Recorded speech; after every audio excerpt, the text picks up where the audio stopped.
오늘 말씀의 제목은요, 사람 사용 설명서입니다. 사람 사용 설명서. 얼마나 이 말씀을 가지고 같이 나눌지 모르겠지만 오늘 특별히 영혼 육의 기능과 관리라는 좀 딱딱하고 좀 뭔가 이렇게 뭔가 문학적이지 않은 뭔가 이 기계적인 제목을 붙여봤습니다. 우리가 어떤 가전제품을 사면요, 설명서가 있잖아요. 설명서를 모르더라도 그걸 사용하는 방법이 있잖아요. 그 느낌대로가 아니라 그 방법대로 써야 그것을 제대로 쓸 수 있잖아요. 근데 보니까 사람도 그렇더라고요. 우리도 그렇더라고요. 옛날엔 느낌대로 썼습니다.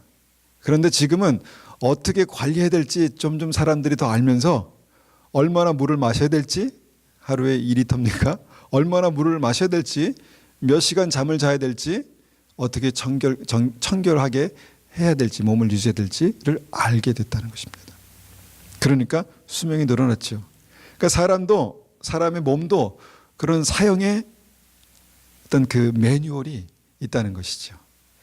몸만 그럴까요? 오늘 보니까 영혼 육의 기능과 관리, 뭐 제목이 굉장히 엄청난 것 같지만 아주 간단한 말씀입니다. 건강한 믿음을 소유하기 위해서는 사람으로서의 나를 이해하는 게 필요하다라는 것입니다. 그냥 무조건 잘 되겠지, 내가 생각한 대로 그냥 그렇게 해나가면 되겠지, 그렇게 되면 안 되는 수가 있습니다. 여러분, 자녀 교육이 그렇습니다. 부모니까 사랑하니까 내가 그냥 사랑하고 키우면 되겠지. 그래서 좀 민감한 얘기를 해서 잘 안 되더라고요.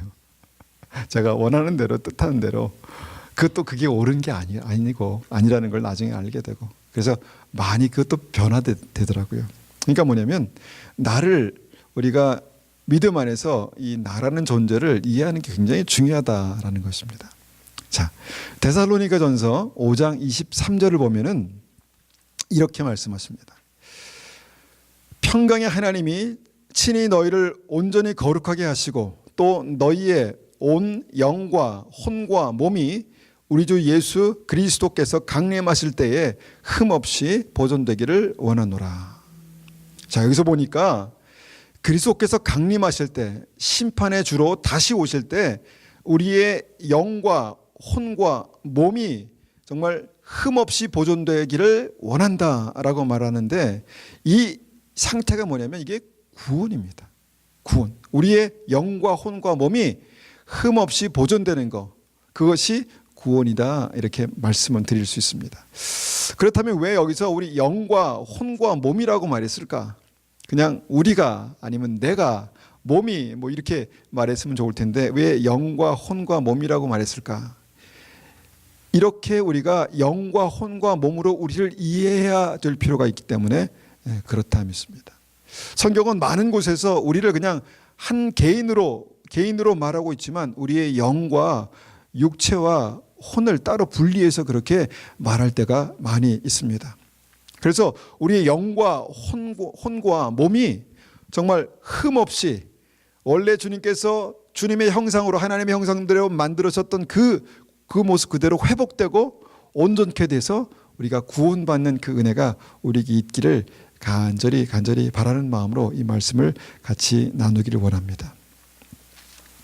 창세기 1장 27절을 보면은 하나님께서 자기의 형상, 곧 하나님의 형상대로 사람을 창조하실 때 남자와 여자를 창조하셨다, 그렇게 말씀하십니다. 그러니까 우리는 하나님의 형상이다, 이렇게 성경은 말씀합니다. 이게 굉장히 중요한 선언입니다.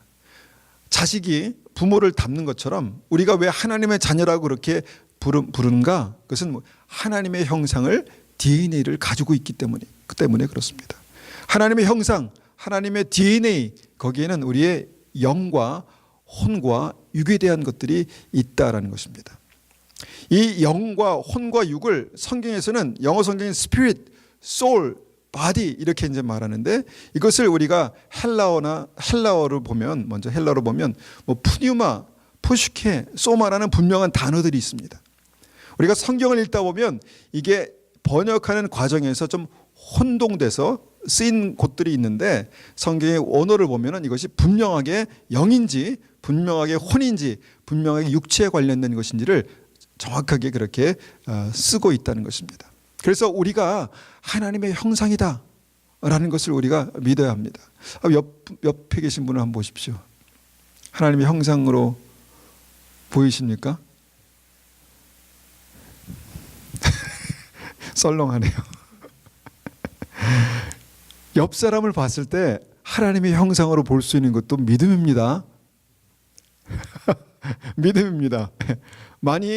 우리가 많이 일그러져 있을 수 있지만 하나님의 형상을 보는 것이 믿음입니다. 그런데 창세기 1장에서 그렇게 하나님의 형상대로 만드셨다고 했는데 창세기 2장에서 이렇게 말씀합니다. 창세기 2장에서 보니까 선악을 알게 하는 나무 열매는 먹지 말라. 내가 먹는 날에는 반드시 죽으리라. 자, 우리가 다 읽진 않지만 창세 때 아담과 하와가 선악과를 먹었습니다. 그런데 먹으면 반드시 죽는다고 했는데 먹어서 어떻게 됐을까요? 죽었습니까? 죽었습니까? 자신 있게 대답 안 하시네. 죽었습니까? 죽지 않았습니까? 죽었습니다. 예, 죽었습니다. 근데 이 성경을 읽다 보면 계속 살아 있어요. 계속 살고 있어요. 이게 살다가 죽는가 보다. 물론 그런 말일 수 있지만 반드시 죽으리라라는 그 말에는 뭐가 있냐면 그 영이 죽는다는 것입니다. 그 영이 죽었습니다. 영이 죽었습니다. 그렇다면 영이 죽은 증거가 뭘까요? 영이 죽어 있다는 증거가 뭘까요?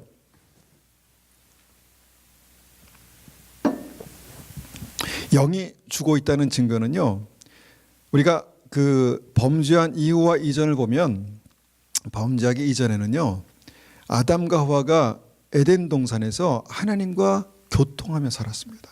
깊이 교통하며 살았습니다. 그런데 그 범죄한 이후에 그 하나님과 깊이 교통하는 것이 없어졌습니다. 그런데 하나님께서 우리에게 은혜를 베푸셔서 예배라는 수단을 열어주신 것이지 하나님과 깊이 교통하는 것이 그때와 같지 않게 됐습니다. 이것이 영이 죽은 상태다, 이렇게 우리가 말할 수 있습니다. 그래서 우리가 좀 냉정한 말이지만 우리는 영이 죽은 상태로 태어납니다. 어떻게 생각하세요?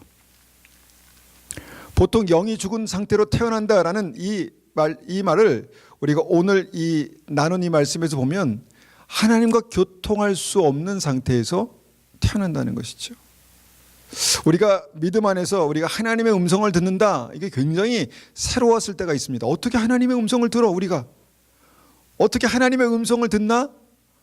이게 굉장히 하나님께서 말씀하신다, 보여주신다, 이게 굉장히 특별할 때가 있었습니다. 그런데 믿음 안에 있다 보니까 이것이 그것이구나라고 이해하는 바가 있죠. 이게 교통하는 것입니다. 그래서 우리의 영이 죽은 증거는 하나님과 깊이 교통하는 것이 끊어져 있는 상태가 영이 죽은 상태다, 이렇게 말씀할 수 있는 것이죠. 그리고 예수님을 영접함으로 다시 우리가 born again, 살아나면 그때부터 영이 하나님과 교통할 수 있는 생명이 되는 것입니다. 생명이. 우리가 어린아이를 낳으면 바로 우리가 부모와 교감이 이루어지지 않지요. 그 성숙한 교감이 이루어지지 않지요. 그냥 친밀함 정도 느낄 뿐이죠, 처음에는. 근데 점점 자라나면서 부모와 더 깊은 교통이 일어나는 것이죠. 믿음이 그런 것입니다. 그래서 이 영이 살아있는가, 영이 죽어 있는가, 이것이 믿음으로 사는가, 믿음으로 살지 못하는가, 이 차이가 되는 것이죠. 그런데 우리가 정령 죽으리라 말씀하신 이 말씀대로 모든 사람이 태어날 때 영이 죽은 상태로 태어난다는 것입니다. 영이 죽은 상태로 태어난다는 게 잘 와닿지 않으실 수도 있겠지만 한번 그런 생각을 가지고 하나님의 말씀을 우리가 한번 생각해 보기 원합니다. 우리가 신약에 스데반이라는 믿음 좋은 집사님이 계셨습니다. 스데반. 그래서 스데반이 복음을 전하다가 나중에 돌에 맞아서 순교하는 어떤 그런 장면이 성경을 읽다 보면 나옵니다. 복음을 전하다가 돌에 맞아 순교합니다. 그런데 사도행전 7장 59절 보면 스데반이 돌에 맞아 순교하는 이 모습을 이렇게 기록하고 있습니다. 그들이 돌로 스데반을 치니 스데반이 부르짖어 이르되 주 예수여 내 영혼을 받으시옵소서. 자, 그리고 죽습니다. 그리고 그 영혼이 주님께 올라갔다라고 우리는 이제 믿는 것이죠. 그런데 여기서 내 영혼을 받으소서라고 말했을 때 이 헬라어 성경 원문을 보니까 이 영이라는, 이 영혼이라는 말이 이 영이라는 말입니다. 스피릿, 푸뉴마라는 말입니다. 영, 내 스피릿, 내 영을 받으십시오. 이렇게 이제 말하고 있다는 것입니다. 그런데 성경 다른 곳을 읽다 보면 이 영을 받으십시오, 죽는 사람 모두가 내 영을 받으십시오, 이렇게 말하지 않습니다. 그 영이 하늘로 올라가는 그런 일들이 항상 있는 게 아닙니다. 사도행전 5장 5절을 보면 아나니아와 삽비라가 성령을 속이고 죽는 그런 사건이 나타나는데, 여기서도 이 죽는 모습의 마지막에 이렇게 기록하고 있습니다. 사도행전 5장 5절을 보니까 아나니아가 이 말을 듣고 엎드려져 혼이 떠나니 이 일을 듣는 사람이 다 크게 두려워하더라. 자, 여기서는 뭐라고 말씀하냐면 영이 떠났다가 아니라 혼이 떠났다, 이렇게 말하고 있습니다. 그러니까 푸뉴마 대신에 푸슈케라는 이 혼이라는 말을 쓰고 있다는 것이죠. 그러니까 성경은 분명히 이 영이 살아있는 사람과 영이 죽어있는 사람을 그렇게 구분해서 말하고 있습니다. He gave up the soul. 혼을 이제 포기했다, 이제 떠났다, 이렇게 이제 말하고 있는 것이죠. 우리가 성경 몇 군데를 보면 계속해서 이 영과 혼에 대한 말씀을 구분해서 말씀하시는 부분들이 나오게 됩니다. 우리 한글 성경에선 좀 혼용해서 쓰기도 했지만 마태복음 10장 28절을 보면 이렇게 말씀합니다. 몸은 죽어도 영혼을 능히 죽이지 못하는 자들을 두려워하지 말고 오직 몸과 영혼을 능히 지옥에 멸할 수 있는 일을 두려워하여라. 하나님을 두려워하라는 긍정적인 말씀이죠. 근데 영혼을 능히 지옥에 멸할 수 있는 그 영혼이 뭘까요? 영혼. 이것이 어떻게, 이 원어 성경에 어떻게 기록되어 있을까 보니까 이게 바로 푸시케, 소울이라는 말입니다. 그러니까 혼을 멸할 수 있는, 혼을 지옥에 던져 넣을 수 있는 그분을 두려워하라. 그러니까 구원받지 못했으니까 지옥에 갔겠죠. 지옥에 간 사람은 그 영이 살아있지 않은 상태로 혼이 지옥에 간다는 것입니다. 자, 우리가 혼을 우리가 뭐라고 이해하는가? 혼은 지정의라고 그렇게 말합니다. 지식과 정서와 의지. 그러니까 지옥 가는 영혼들이 지옥에 가서요, 그 고통을 다 느끼는 거예요. 거기서 생각하는 거예요. 거기서 말하는 거예요. 우리가 그런 내용들이 또 성경에도 있고 또 간증에도, 많은 사람들의 간증에도 그렇게 나와 있는 것을 봅니다. 하여튼 그 혼이 지옥에 가는 것입니다. 영이 살아나지 않은 상태에서 혼이 지옥에 간다라고 그렇게 말씀하고 있습니다. 한 군데 더 보면 마태복음 27장 50절에 예수께서 다시 크게 소리 지르시고 영혼이 떠나시리라. 여기서 영혼은 뭐라고 기록되어 있을까요? 영혼. 정확하게 이 영혼은 푸뉴마, 스피릿이라고 그렇게 기록되어 있습니다. 헬라 성경 보면, 원문을 보면 이 영혼은 혼이 아니라 영, 스피릿, 푸뉴마, 이것이 떠나가셨다, 이렇게 말하고 있습니다. 그래서 성경을 통해서 확인하는 것은 뭐냐면 사람은 두 종류의 사람이 있다는 것입니다. 이 관점에서 영이 살아있는 사람과 영이 죽어있는 사람, 영이 살아있는 사람과 영이 죽어있는 사람.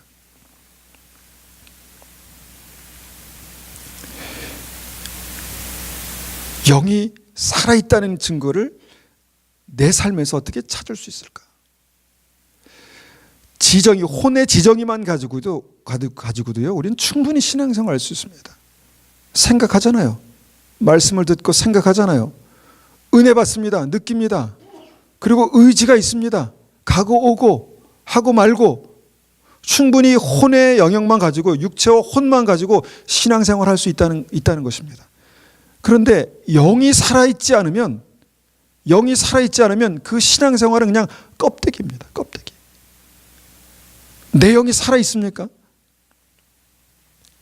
스피릿, 이 푸뉴마, 이 영이 살아있습니까? 영이 살아있습니까? 그러면 믿음으로 아멘 하시면 됩니다. 일단은 아멘 하시면 됩니다. 하여튼 두 종류의 사람이 있어요. 평생 혼과 육체만을 가지고 살다가 지옥 가는 사람이 있고요. 지금은 이제 믿음 안에서 말하는 것입니다. 육체와 혼과 영이 살아서 그 산 영으로 살다가 천국 가는 사람이 있습니다.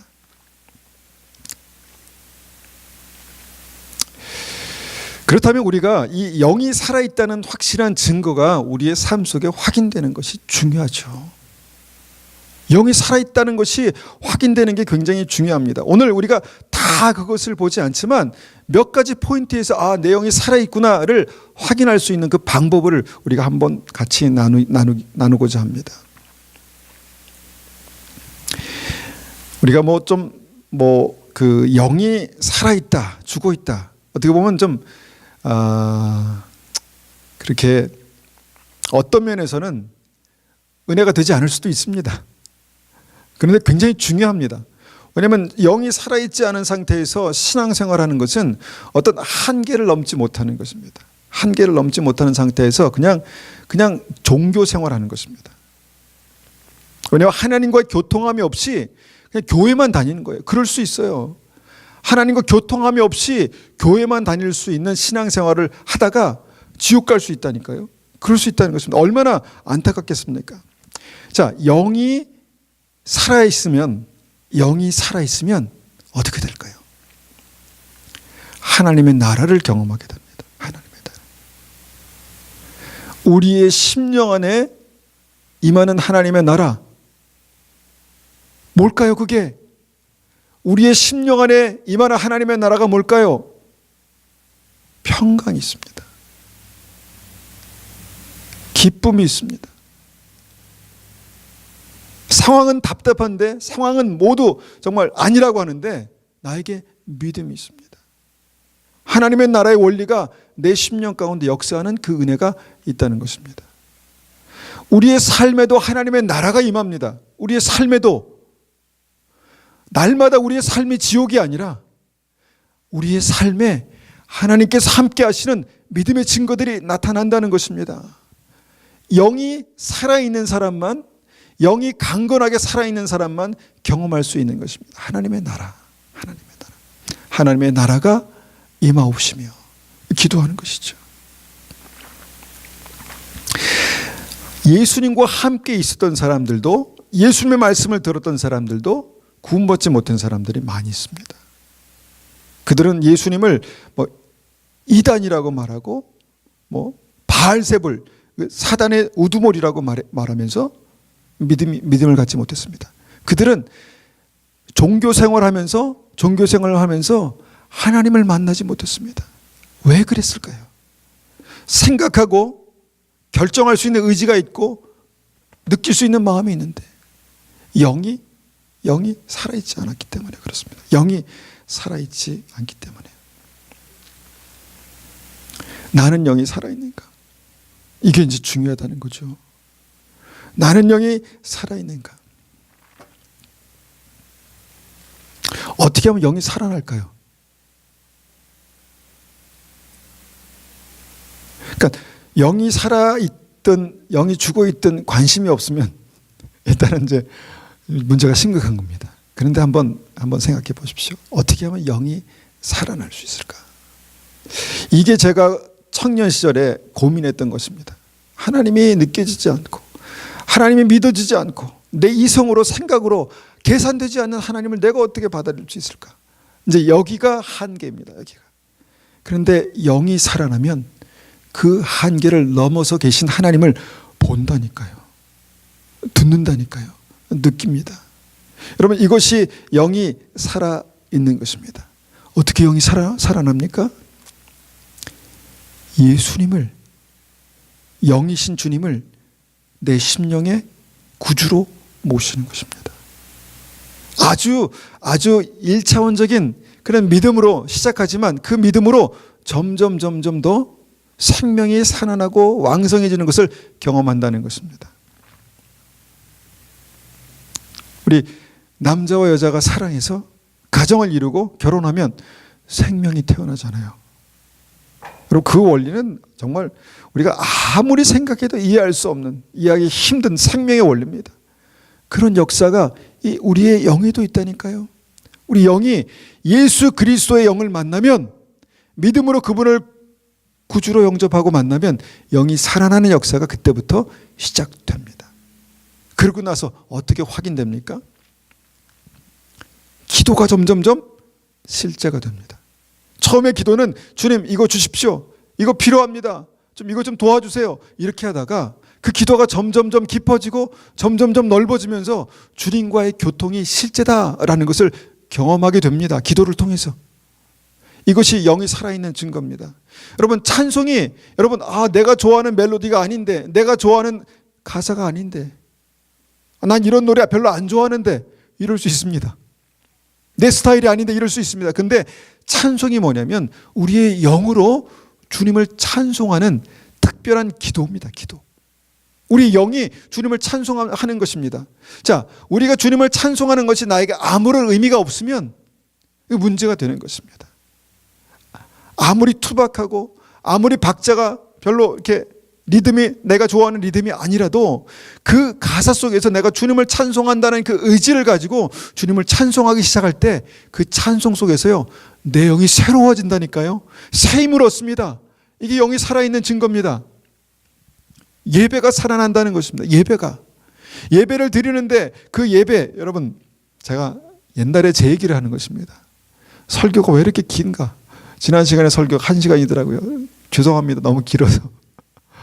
설교가 왜 이렇게 긴가? 제가 그렇게 고민했던 적이 있었습니다.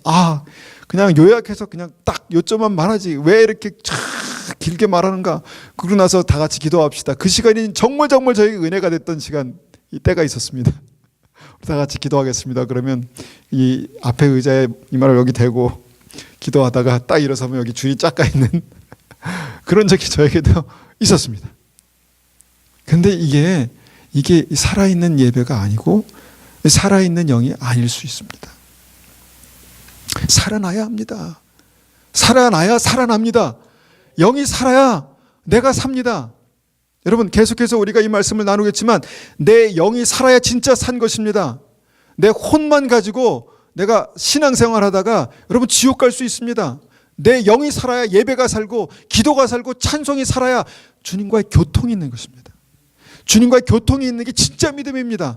그러지 않으면 우리가 시간만 낭비하고 있는 것입니다. 우리 영이 살아야 합니다. 우리가 한 군데 말씀을 더 보겠습니다. 우리가 알고 있는 말씀이지만 히브리서 6장 4절입니다.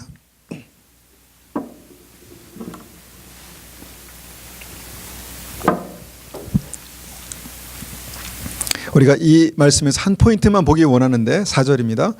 한 번 빛을 받고 하늘의 은사를 맛보고 성령에 참여한 바 되고 하나님의 선한 말씀과 내세의 능력을 맛보고도 타락한 자들은 다시 새롭게 하여 회개할 수 없나니 이는 그들이 하나님의 아들을 다시 십자가에 못 박아 드러내놓고 욕되게 함이라. 제가 이 말씀을 다시 읽은 이유는 뭐냐면 정말 이 사람은 영이 살아있는 사람일까 죽어 있는 사람일까를 한번 보기 원함입니다. 이 사람은 어떤 사람일까요? 영이 살아있는 사람일까요? 죽어 있는 사람일까요? 이 말씀의 마지막 보면 다시 회개하여 새롭게 될 수 없다 말했으니까 죽은 게 확실하겠죠. 그런데 문제는 앞에 있는 말씀에 이렇게 기록하고 있습니다. 성령에 참여한 바 되고 이 말씀을 보니까 have shared in the Holy Spirit이라고 이렇게 말하고 있습니다. 그러니까 뭐냐면 Holy Spirit, 성령과 뭔가 교통함이 있었다. 성령 하나님과 교통함이 있었다. 그렇게 말하고 있다는 것입니다. 이 참여한 바라는 이 메토코스란 이 단어가 associate, 뭔가 관계가 있다는 거예요. 관련이 돼 있다는 거예요. 이 참여한 바라는 말이 fellowship in Holy Spirit이라는 말이에요. 주님과 깊은 교제 가운데 있었다는 것입니다. 그래서 이 말씀만 보면, 이 부분만 보면 영이 살아서 성령님과 교통했던 사람이 나중에 영이 교통할 수 없는 상태가 됐다, 이렇게 볼 수 있는 것입니다. 뭐 구원이다 아니다 이 단어를 쓰지 않고 영이 교통할 수 있는 상태가 돼 있는 사람이 지옥 같다는 말입니다. 뭐 때문에 그렇습니까? 뭐 때문에? 죄가 좋아서 계속해서 죄를 붙들고 가다가 하나님을 버렸다는 것입니다. 죄가 좋아서 계속해서 내가 이것은 버릴 수 없어 라고 가다가 하나님을 버렸다는 것입니다. 그리고 다시 십자가에 못 박았다는 것입니다. 예수님을 다시 한 번 못 박았던 사람이 다시 십자가에 못 박았다는 것입니다. 핵심은 뭐냐면 영이 살아있는 사람이 내가 한번 예수님을 구주로 영접하고 내가 난 구원받았어 라고 생각하고 마음대로 살다가 그 영이 점점 쇠약해져서 어떻게 됐다는 것입니까? 그 영으로 하나님과 깊이 교통할 수 없는 아니면 교통하지 않는 그런 단계로 갔다는 것입니다. 이게 성령에 참여한 바 되었다라는 그 단어를 우리가 다시 보면 그렇다는 것입니다. 그래서 우리가 영이 사는 것이 중요하고 영이 강건해지는 것이 중요합니다. 영이 강건해지는 것이 중요합니다. 영이 강건하지 못하면 어떻게 되는가 보니까 점점 믿음에서 뒷걸음질 치게 됩니다. 영이 강건하지 못한 상태가 어떤 상태인가 보니까 점점 죄 때문에 삶의 소망을 점점 잃어가는 사람들을 보게 됩니다. 한때는 열심히 기도하면서 하나님께서 나와 함께 하신다는 그런 믿음이 있었는데 나중에는 내가 믿는 게 그렇게 나의 삶 속에 도움이 안 되는 것 같아. 이런 얘기를 한다니까요. 그럴 수 있다는 것입니다. 영이 사는 것이 중요하고 영이 강건해지는 것이 중요합니다. 여러분, 영으로만 영이신 하나님과 교통할 수 있다는 말은 성경에 또 여러 군데 있지만 한 군데만 우리가 더 보겠습니다. 요한복음 4장 24절입니다. 요한복음 4장 24절. 하나님은 영이시니 예배하는 자가 영과 진리로 예배할지니라. 하나님은 영이시니 당연히 스피릿이라는 말이죠. 하나님은 영이시니 예배하는 자가 영, 스피릿 and truth, 푸뉴마 and truth 이것으로 예배한다, 그렇게 교통한다 이렇게 말씀합니다. 그러니까 예배는 영이 살아있는 사람이 정말 주님을 만날 수 있는, 정말 이 주님의 축복과 은혜를 경험할 수 있는 놀라운 축복이 예배입니다. 물론 영이 살아있지 않은 상태에서도 참여할 수 있습니다. 말씀을 듣고 영이 살아날 수 있는 기회가 될 수 있습니다. 노래할 수 있습니다. 찬송할 수 있습니다. 마음의 위로를 받을 수 있습니다. 그런데 정말 하나님께서 받으시는 교통하는 예배는 산 영이 있는 사람, 영이 살아있는 사람이 살아있는 영이신 하나님과 교통할 수 있다라는 것이 말씀의 핵심입니다.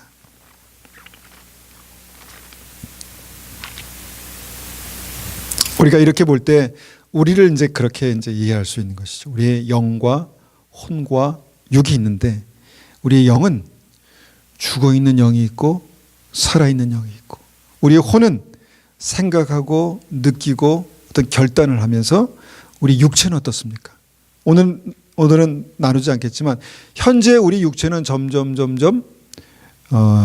쇠해 갈 것입니다. 그런데 우리가 주님의 나라에서 새로운 육체를 입는다, 알 수 없는, 참 이해할 수 없는 그 말씀을 성경에서 말씀하시는데, 주님의 나라에서 새로운 육체를 입는데요. 마치 우리가 처음에 태어날 때 새로운 육체로 태어난 것처럼 아마도 그렇게 될까 모르겠습니다. 새로운 육체를 입는답니다. 그래서 영과 혼과 육을 이해하는 것이 우리를 잘 이해할 수 있는, 믿음 안에 잘 우리를 이해할 수 있는 그런 방법입니다. 그러면 우리가 영과 혼과 육은 서로 어떤 관계 속에서 우리 안에 펑션할까, 작용할까 한번 생각해 봅니다. 여러분, 우리가 하는 말에 건강한 몸에 건강한 정신이 깃든다라는 말이 있죠. 왜냐하면 이 말의 의미는 몸을 건강하게 잘 관리해야 우리의 정신, 혼이 건강해진다, 그런 말입니다. 우리가 아무렇게나 막 살면 우리의 혼이 혼탁해진다. 그렇게 볼 수 있는 것이죠. 그런데 그것만 있는 게 아니라 몸이 아프면 만사가 다 귀찮잖아요. 그죠? 몸이 아프면 뭐 생각이고 어떤 결정이고 뭐 다 뒷전이잖아요. 그러니까 몸과 이 육체와 혼이 그렇게 이제 어떤 관계를 가지고 있다는 것입니다. 그러니까 좀 쉽게 말하면 혼은 육체를 컨트롤하고 육체는 혼에 영향을 주고 이런 관계가 있다는 것이죠. 혼이 육체를 컨트롤한다는 말이 무슨 말입니까? 지식을 가지고 이렇게 하면 안 돼, 이렇게 살면 안 돼 라고 생각하면서 결단한다는 거죠. 이제 이게 우리의 혼이 육체를 컨트롤한다는 거고, 몸이 혼에 영향을 준다는 말이 피곤하면 만사가 다 귀찮, 뭐 생각이고 뭐고 만사가 다 귀찮. 그러니까 서로 관리하고 서로 영향을 주는 어떤 그런 관계 가운데 있다라는 것입니다. 그런데 우리 영도 마찬가지입니다. 영도 마찬가지입니다. 자, 혼이 몸을 컨트롤하는 것처럼 영이 혼을 컨트롤합니다. 성령에 충만한 사람이요, 믿음으로 살 수 있습니다. 성령이 충만하지 않아도 믿음으로 살 수 있다. 뭐 그렇게 말할 수도 있겠지만 성령에 충만한 사람이 믿음으로 결단하고 믿음으로 지식을 가지고, 말씀의 지식을 가지고 믿음으로 살 수 있는 것이죠. 그러니까 우리의 영이 혼을 지배하고 혼이 우리 육체를 지배한다는 것이죠. 근데 영이 죽어 있으면 어떻게 될까요? 영이 죽어 있으면 어떻게 될까요? 우리를 지배하는 영이 없으면 어떻게 될까요? 새로운 영이 우리를 지배하는 것입니다. Evil Spirit, 공중 권세 잡은 자, 세상의 영, 이것입니다. 이게 문화고 이게 세상에 흘러가는 방향입니다. 자, 그러니까 내 영이 살아있지 않는다, 내 영이 산다는 것은 영이신 하나님과 교통할 수 있는, 하나님의 형상대로 교통할 수 있다는 것을 말하고, 내 영이 죽어 있다는 것은 그 영의 자리에 지금 공석이라는 거예요. 공석. 그러니까 영이신 하나님께서 우리 안에 오시지 않으면 이 공중권세 잡은 세상의 이블 스피릿, 악한 영이 그를 컨트롤할 수 있다는 것입니다. 이게 문화입니다. 이게 문화입니다. 문화가 발전하면서 다양하고 좋은 것은 좋지만, 여러분, 문화가 발전하면서 같이 발전하는 게 뭔지 아십니까? 바로 죄입니다. 문화가 발전하면서 죄가 발전하고, 문화가 발전하면서 많은 사람들이 하나님을 떠나는 사람들이 많더라고요. 믿음이 식어지고. 이게 공중 권세 잡은 악한 영의 역사입니다.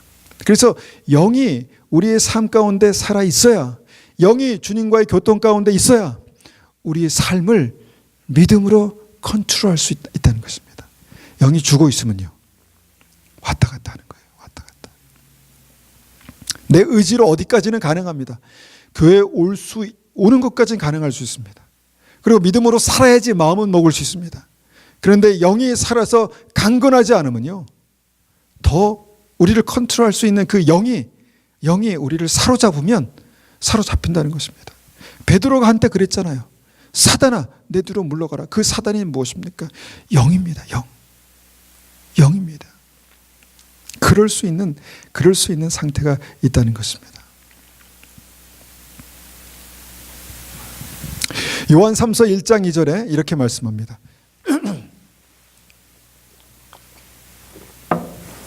이것도 우리가 뭐 여러 가지 볼 수 있지만, 여러 가지를 더 깊이 볼 수 있지만 단순하게 좀 보겠습니다. 요한 3서 1장 2절에 사랑하는 자여, 내 영혼이 잘됨 같이 내가 범사에 잘되고 강건하기를 내가 간구하노라. 이제 말씀 볼 때마다 궁금하죠. 이건 영일까 혼일까? 영일까요 혼일까요? 한번 맞춰보십시오. 틀릴까 봐 말씀 안 하시는 거죠. 이 말씀을 저도 이렇게 긴가민가해서 찾아봤습니다. 저도 다 하는 게 아니니까. 그러니까 혼이더라고요. 소울. 그러니까 이 소울이 잘 되면서 이제 육체가 강건하고 범사가 잘 된다는 것은 형통한다는 말씀이죠. 그러니까 이게 영과 혼과 육의 어떤 그 완벽한 조화를 말씀하는 거죠. 근데 영이 이제 이 말씀에서 내 영이 잘됨 같이 이렇게 했으면 더 설교하기가 좋았을 텐데, 혼이 잘됨 같이 내가 범사에 잘되고 강건하기를 내가 간구하노라 이렇게 말하니까 제가 딱 맡겼습니다. 왜? 여기서 영이 잘됨 같이를 말씀하지 않고 혼이 잘됨 같이 soul이라고 그렇게 말했을까? 여러분, 이건 우리에게 굉장한 격려와 도전을 주시는 하나님의 말씀이라고 믿습니다. 왜냐하면 영이 죽어 있는 상태에서 우리가 소망이 없잖아요. 소망이 없잖아요. 그런데 어떻게 우리가 생명이 영이 다시 살아납니까? 혼의 지정의를 통해서 혼이 살아난다는 것입니다. 지식을 통해서 말씀을 듣고 복음을 듣고, 의지를 통해서 예수님을 나의 구주로 영접하고 결단하고, 감정을 통해서 살아계신 하나님과의 교통함을 사랑을 느끼는 것입니다. 그러니까 이 혼이 굉장히 중요한 역할을 하는 거예요. 처음 믿을 때는. 그래서 말씀을 듣는 것입니다. 믿음은 들음에서 난다고 하신 것입니다. 말씀을 듣고 그렇구나 동의하고 내가 믿음으로 살아야 되겠구나 이 결단하는 것이 이제 의지죠. 그래서 이 혼이 믿음 안에서 먼저 그 첫걸음을 떼는 것입니다. 첫걸음을 떼면 그때 영이 살아난다는 것이죠. 영이 살아난다는 것이죠. 제가 정글의 법칙을 좋아합니다. 정글의 법칙. 그런 로망이 있어서 그런 것 같아요. 그러니까 어떤 좀 아무도 없는 곳에서 그렇게 뭔가 원초적으로 한번 살아보고 싶다라는 그런 로망이 있어서 그런 것 같은데, 거기서 불 피우는 모습 있잖아요. 불. 어떨 때는 불을 쉽게 핍니다. 파이어 스틸러 칙 하면 불이 착 붙고, 어떨 때는 나무 막대를 가지고 몇 시간 비벼서 불을 내죠. 어떤 때는요, 우리의 영이 쉽게 살아날 수도 있습니다. 쉽게 살아나기도 합니다. 예수님을 믿어야지. 나는 내 인생에 정말 예수님 없이 내가 살 수 없어 라고 생각이 쉽게 드는 사람이 있어요. 근데 저 같은 사람은 이해가 안 돼. 이해가 될 수 없어. 이해가 안 돼. 그래 계속 비비는 거죠. 그러니까 계속 주님께서 제 인생을 비비는 것입니다. 근데 저는 나중에 감사하게 불이 붙었습니다. 나중에 하나님 살아계셔. 내 인생이 죽는 것으로 끝이 아니야. 영원한 하나님의 나라가 있어. 영원한 천국이 있어. 이것을 알게 된다는 것이죠. 그 역할을 하는 것이 혼입니다. 그 역할을 하는 것이 지금 혼이 말씀을 듣고 의지로 결단하는 그 혼의 역할이 굉장히 중요하다는 것이죠. 그러고 나서 영혼육이 이제 서로 이 관계 속에서 이제 강해지는 것입니다. 아까 제가 말씀드렸죠. 영은 혼을 다스리고 혼은 육체를 다스린다. 이렇게 말씀드렸습니다. 그래서 영이 살아나는 것이 뭐냐면 우리를 다스릴 수 있는 가장 확실한 이 헤드쿼터가 살아나는 것입니다. 그렇잖아요. 이것이 이제 믿음에서 굉장히 중요한 것입니다. 영이 살아야, 영이 강건해야 혼과 육을 구원으로 인도할 수 있다는 것입니다. 뭘 믿으면 된다라고 그렇게 얘기하지 그렇게 복잡하게 얘기하는가? 우리를 믿음 안에서 우리를 더 잘 이해하기 위해서 이렇게 말씀드리는 것입니다. 영이 강건하지 못하고 피곤하면요 참 삶이 무료해집니다. 여러분, 이 많은 사람들이 뭐가 부족해서 극단적인 선택을 하는 것이 아니라 삶의 의미가 없어서 극단적인 선택하는 거예요. 뭐가 부족해서가 아니라 삶의 의미가 없어서. 보니까 영이 믿음 안에서 강건해지면 삶의 이유가 생깁니다. 근데 영이 믿음 안에서 강건하지 못하면 삶이 무의미해지더라고요. 그냥 하루하루 그냥 사는 것입니다. 먹고 사는 것이 인생이려니, 그냥 이렇게 살다가 그냥 가는 것이 인생이려니 그런 생각이 든다니까요. 그러니까 영이 살아나야 하고 영이 강건해져야 합니다. 어떻게 영이 강건해질 수 있을까요? 자, 영이 살아나는 것은 내가 예수님을 나의 구주로 영접하고 믿음으로 주님을 그렇게 영접했을 때 영이 살아난다 말씀드렸죠. 그런데 그 살아난 영이 어떻게 강건해질 수 있을까요? 강건해질 수 있을까요? 한 가지씩만 한번 말씀해 보십시오. 네, 말씀과 기도 정답입니다. 말씀과 기도. 그래서 기도로 우리의 영이 강건해지십니까? 기도로 우리 영이 강건해지십니까? 기도를 아는데, 기도가 영으로 우리 영을 강건해지게 한다는 것을 아는데, 왜냐하면 기도는 영혼의 호흡이거든요. 아무리 건강한 사람도 그 호흡을 멈추고 있으면 한 5분만 숨을 쉬지 않고 있다면 여러분 기절합니다. 아무것도 못합니다. 10분 정말 죽습니다. 기도는 영혼의 호흡이라고 했거든요. 그런데 사람들이 죽지 않을 만큼만 숨 쉬는 거예요. 그 영이 죽지 않을 만큼만 숨 쉬는 거예요. 그러니까 그 영이 강건해진다는 것을 이해하지 못하는 것입니다.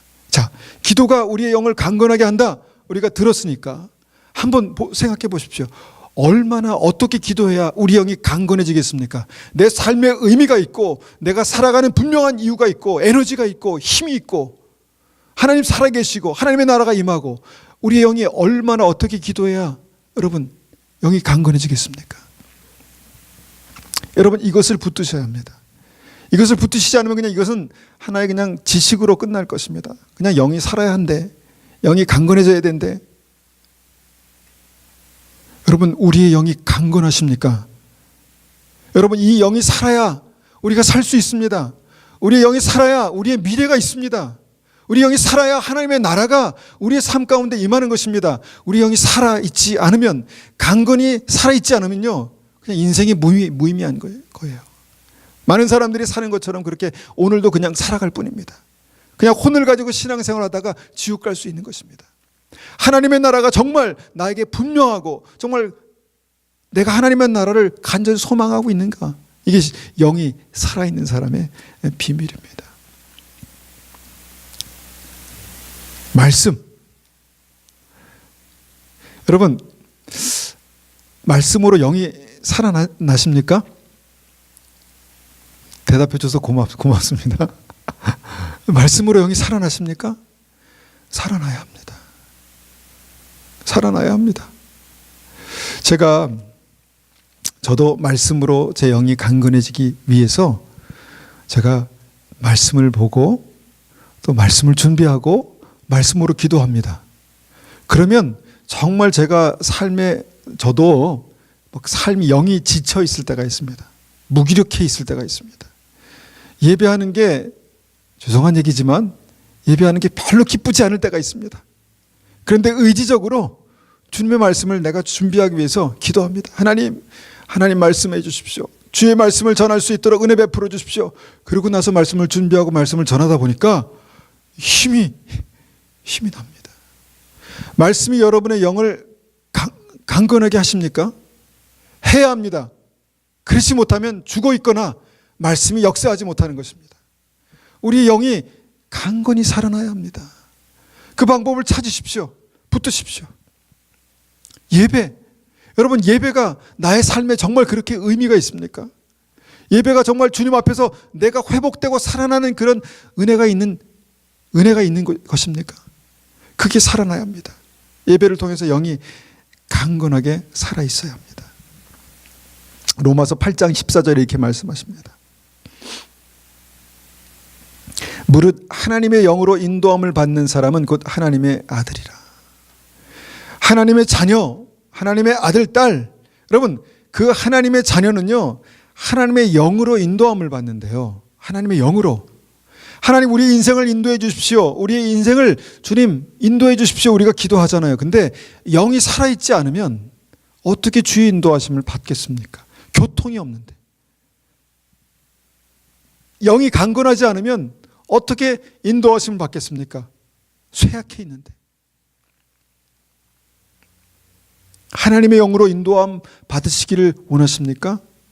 그러면 살려내십시오. 강건하게 여러분 그 영을 세우십시오.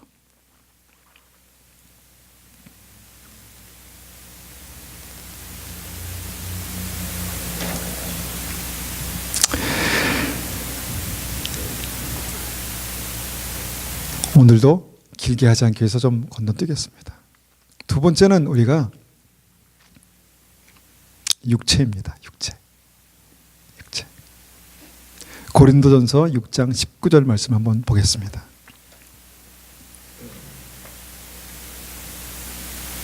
영과 혼의 관계를 어느 정도 설명을 드렸으니까 건너뛰고 우리 육체를 한번 보겠습니다. 너희 몸은 너희가 하나님께로부터 받은 바 너희 가운데 계신 성령의 전인 줄을 알지 못하느냐. 너희는 너희 자신의 것이 아니라. 우리 이 말씀을 여러 가지 각도에서 볼 수 있는데 오늘 이 말씀의 진리를 그대로 적용해서 보면은 우리의 몸이 성령의 전이 된답니다. 우리의 몸이 성령의 전이 된다는 것입니다. 그래서 우리를 성령의 전, 하나님의 전으로 거룩하고 정결하게 하지 않으면 우리가 성령께서 우리 안에 거하시고 역사하시고 운행하시는 그 성령의 전이 더러워지는 것입니다. 그래서 우리가 예배 가운데 나와서 기도하는 것이죠. 우리를 그리스도의 보혈로 정결케 해주십시오. 우리를 깨끗게 해주십시오. 하나님 온전한 회개가 있게 도와주십시오. 그렇게 기도하는 것이죠. 왜냐하면 우리의 육체가 성령이 거하시는 전이기 때문에. 그런데 여러분 1세기에 영지주의라는 사람들이 있었습니다. 영지주의라는 것이 있었습니다. 그노시즘. 이 영지주의라는 사람들은 뭐냐면 아주 쉽게 말하면 육체와 영의 분리를 주장하는 사람입니다. 그러니까 영이 진리를 깨닫고 생명을 얻으면 육체는 영과 분리해서 어떻게 살아도 괜찮다. 이런 이게 영지주의입니다. 근데 그게 기독교에 영향을 미쳤습니다. 영지주의가. 그래서 내가 예수님을 영접하면 나는 어떻게 살아도 괜찮다. 이런 생각을 하게 됐습니다. 1세기뿐만 아니라 이 시대의 믿음도 그렇습니다. 믿음으로 구원받는 거지 행위로 구원받는 게 아니다. 맞습니다. 근데 그게 어떻게 적용되냐면 내가 어떻게 살아도 하나님 나와 함께 하신다. 그렇게 생각합니다. 어떻게 살아도 하나님 나를 축복하신다. 어떻게 살아도 하나님께서 나의 삶을 인도하신다. 신영주주입니다. 이 시대의 영주주입니다. 삶과 믿음이 분리되어 있는. 그래서 믿음으로 내가 주님을 온전히 믿는다고 영접하고 믿는다고 하지만 삶은 그렇지 못한. 그러니까 육체와 영이 분리된 신영지주의라고 말할 수 있을 것 같습니다. 우리의 육체는요 성령의 전이에요. 그런데 사단은 이것을 알기 때문에 우리의 육체를 죄 가운데 빠뜨리려고 해요. 우리의 육체를 죄 가운데 빠뜨리려고 합니다. 왜냐하면 성령의 전인 것을 알기 때문에. 우리의 육체가 죄 가운데 빠져 있으면요 성령의 전으로서 역할을 감당하지 못합니다. 교통하는 전이 뭡니까? 주님과의 교통이 있는 곳이잖아요. 우리의 몸 안에서 주님과의 교통이 있다니까요. 성령과의 하나님의 영과의 교통이 우리의 몸 안에 있는 영, 우리의 몸 안에 거하시는 성령님과 교통이 일어나는 것입니다. 그래서 우리가 이 바울 서신을 보면 많은 곳에서 우리가 어떻게 믿음으로 살아야 되는지, 죄를 끊어야 되는지, 우리가 믿음으로 세상과 구별된 삶을 살아야 되는지를 말하고 있다는 것입니다. 그래서 육체가 성령이 거하시는 전이라는 어떤 이 말씀을 우리가 분명히 알아야 하는 것입니다. 그래서 영과 혼과 육에서 이 육체의 역할을 우리가 쉽게 생각하면 안 됩니다. 갈라디아서 5장 17절 말씀에 이렇게 말씀합니다. 육체의 소욕은 성령을 거스리고 성령은 육체를 거스리나니 이 둘이 서로 대적함으로 너희가 원하는 것을 하지 못하게 하려 함이니라. 자, 여기서 뭐라고 말씀하십니까? 육체가 성령을 거스린대요. 육체가 성령을 거스린답니다. 그러니까 성령을 거스리는 육체가 우리에게 있다는 것입니다. 성령을 거스리는 육체를 우리가 입고 있다는 것입니다. 그래서 여기서 이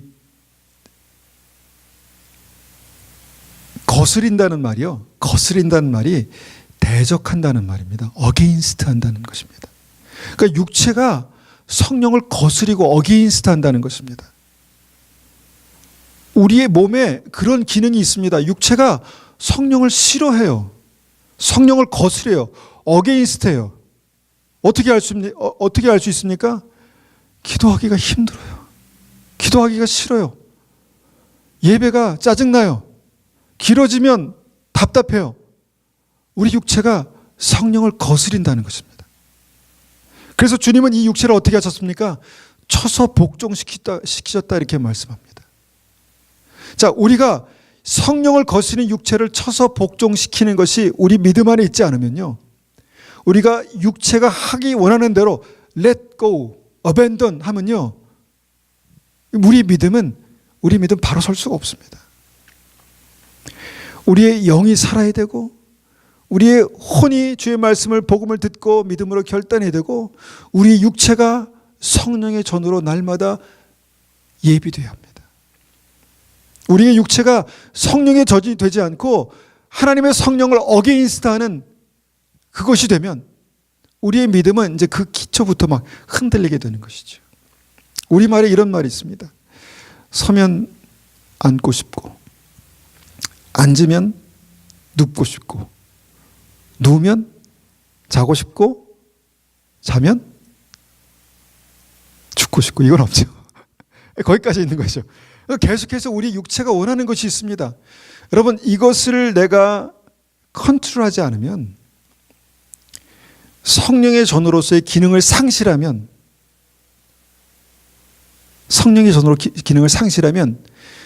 우리 안의 영이 강건하게 살 수가 없습니다.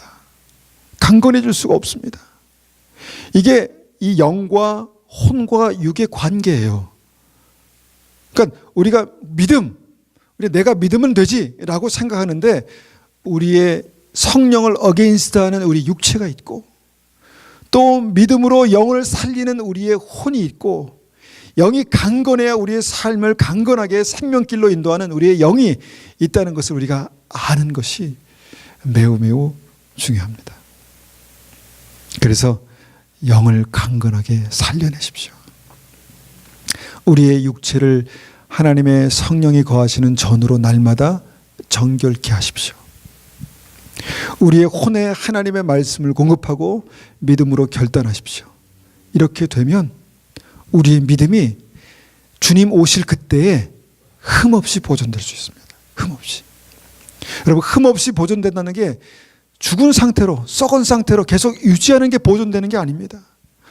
회복돼서 생명이 있는 그 상태가 주님을 만나는 것이, 그게 주님 그리스도 다시 오실 때 흠없이 보존됐다는 것입니다. 우리가 그렇게 되기를 간절히 원합니다. 우리 이 시간 같이 기도하겠습니다.